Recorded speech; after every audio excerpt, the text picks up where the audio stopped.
But first of all, I want to comment on the lockdowns that are happening all over the world, basically. Several billion people are in lockdown or with severe restrictions.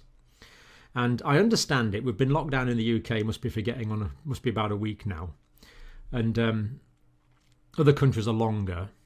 And yet we're still seeing things getting worse. And I understand that this is very, very difficult and very, very frustrating.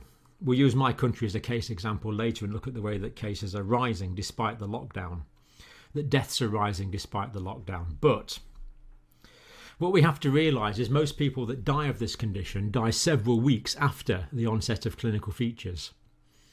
So that means it could, if someone incubates for, say, 5-6 days, suppose someone incubates for a week and then they tragically die 3 or 4 weeks later, then that's the 3 or 4 weeks of the illness plus an extra week before that. So we're dealing with quite a long time lag here.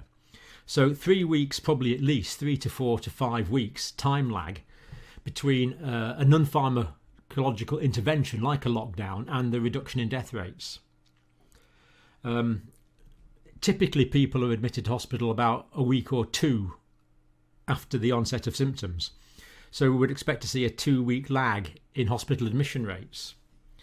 So what this means for my country, given we've only been locked down for just about a week now, we can expect to see death rates increasing, unfortunately, for the next 2 weeks at least, 3 weeks from the start of the lockdown. We can expect to see hospital admissions increasing for at least another week because of the lockdown. The incubation period is taking time to work through.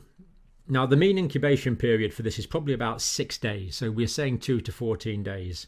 So even for the number of new cases, there's going to be a time lag because of the transmission that was going on before the introduction of the lockdown measures. So if you're under lockdown now and you're not seeing immediate benefits from it, I would say don't be discouraged. Do persevere. Do obey meticulously what we're being told to do. And stick with it, because there is going to be this lag effect.